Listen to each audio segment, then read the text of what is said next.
My grandmother always told me there were monsters in this world, and I was soon to find out. It started when my mother died. She was a highly paid engineer and breadwinner for the family.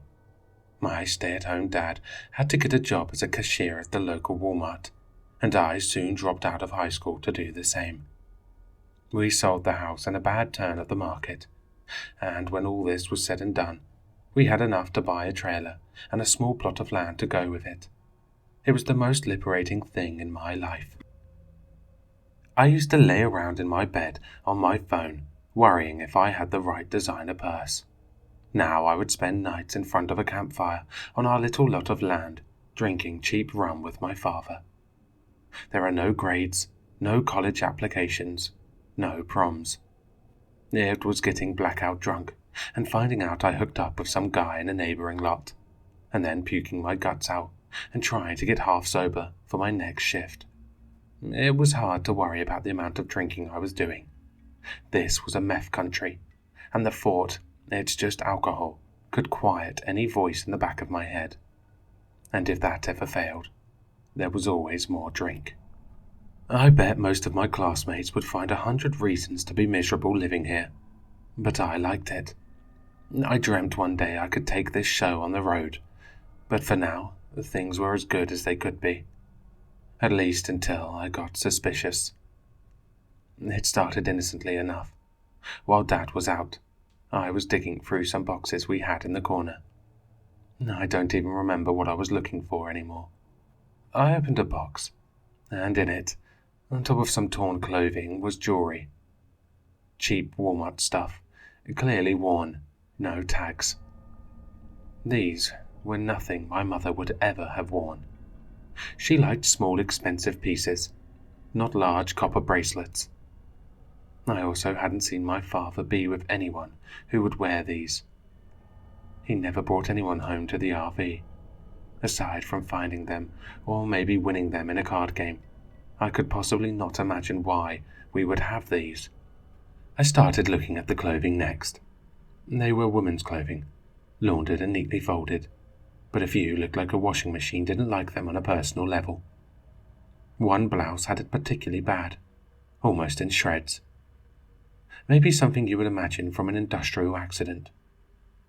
I looked closer at the blouse. Whoever washed these didn't seem to care about colours. There was so much bleach used that every dye ran, and all saturation was gone. The clothing items stained each other, and I couldn't imagine anyone keeping them for anything but rags. Then I saw a shirt that may have once been white, and found a stain they were trying to get out. It was a large light brown stain across much of the shirt. Looking back at the clothing, many had it. I had done laundry for myself enough times to know that this was blood. It took me a quarter of a handle to come to a decision.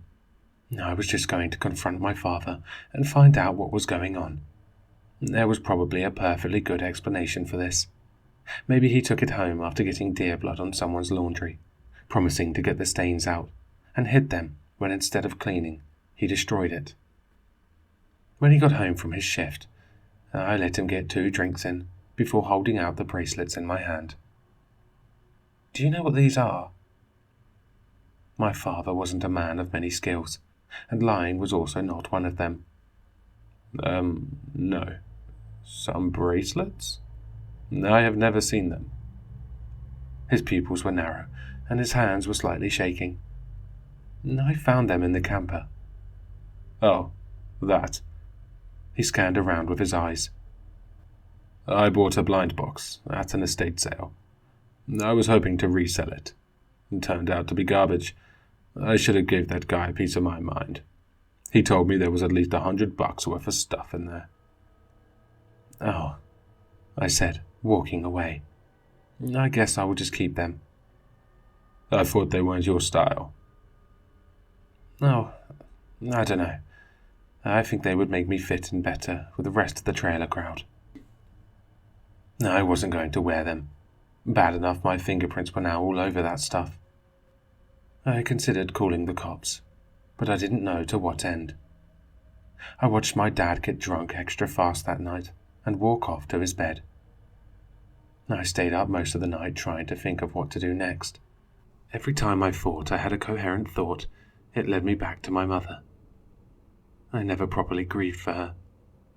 Life became a hurricane overnight. It wasn't until I had this dirt under my feet that I had time to mourn. Did that car accident push my father over the edge? Was he now some sort of serial killer? I thought you had to be good at something to do that. At least to kill more than once, and not get caught. There were at least 5 people's clothes in that box. Strip the bodies, remove identifying marks, wash out the blood. Don't throw the clothes away so you can keep them as some sort of trophy. Or maybe not to give a lead to the cops. Being so meticulous, that was more like Mum than Dad. Mum. I suddenly got the thought solidified in my head. The thought that was hiding from my grasp all this time. What if he killed Mum? It was a car accident. That must be a great way to hide stab wounds. In the morning I called out sick from work and headed to the local library. I knew the accident made the local paper, but never had the heart to read the article. I no longer had that privilege. I was glad I didn't do it back then. Whatever happened that day was kept from me. It wasn't a simple accident. My father was driving. The car rolled off the road. There was a hill, and they tumbled over 50 feet before being caught on some trees. They were both stunned and trapped in the vehicle. It wasn't the rail or the fall that killed my mother. It was hours before someone spotted them from the road. Hours before help came. In that time, animals that my dad described as coyotes found the car. He was more safe, being on the side of the car against the ground. But my mother, her broken door was easy to access, and they ate her alive. Something like that, I am sure it could mess up anyone, turn them to murder. But what if that wasn't what happened? What if my father was some sort of monster? The article mentioned many times how it was all so freaky. It wasn't the way coyotes behaved. They weren't even common to the area. What if he was one of those things my grandmother sometimes talked about? On some nights walking the world as a half-man, half-beast, killing and devouring his prey. It was so crazy, but for some reason it felt so right. I could so clearly picture the jaws tearing apart human flesh as the woman screamed. The woman and my mother.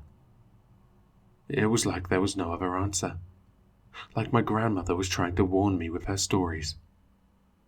They were real. And they were in my family. That night, when my father got home, I greeted him with our rifle and a loaded clip. "I know what you did to my mother, and those other women," I said, pointing the barrel right at him. "Princess." He sat down on the steps of the RV, a little too unconcerned about the loaded gun. "Don't. I am not 9.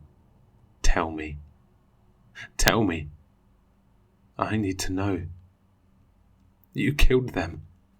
"Princess, do you remember where you were the night of the accident?" "I was home." I didn't know where he was going. Was he buying time? Was he going to turn into a monster the moment my gun wavered and tear my throat out? "Do you remember being there?" No. I didn't. The night was a haze. "You weren't home. It was your 18th birthday, and we were coming back from dinner." "What? You were in the hospital for a week. I couldn't have been in the car." "We didn't know." My father looked at me, pleading. "We didn't know. We thought it skipped your generation." "What?" The rifle was shaking in my hands. The images of the woman he killed came clearer and clearer in my mind. We didn't know you carried lycanthropy. You shifted right there in the car. I was in so much shock. I drove off the road. I shifted. I could taste blood in my mouth, the raw human meat. I could feel the pleasure of tearing out someone's throat. I did so much. I told them it was wild animals. I covered for you. I always covered for you. I always followed you, found the remains, and hid the evidence. How do I? You started drinking, and it helped. It helped curb you, and it covered up when you did go out with the blackouts. This is why we moved here. It's easy to hide it here. People go missing all the time. I dropped the gun. I knew, from my nails to my teeth, from my claws to my fangs. I knew it was true. So, now you know too. I had to tell someone. What are you going to do about it? You don't know my name or where I live. I can't do anything about it either. I can just wake up in the middle of the night not knowing if the taste in my mouth is vomit or blood. To know that the beast in me has killed and will kill again. To slowly feel it consuming my being and sanity until there is no human left in this skin. And to know there is nothing anyone can do short of my death. Hello listeners, if you enjoyed this story, please check out the author in the description. For more content, leave a like, comment, and subscribe for more sinister readings.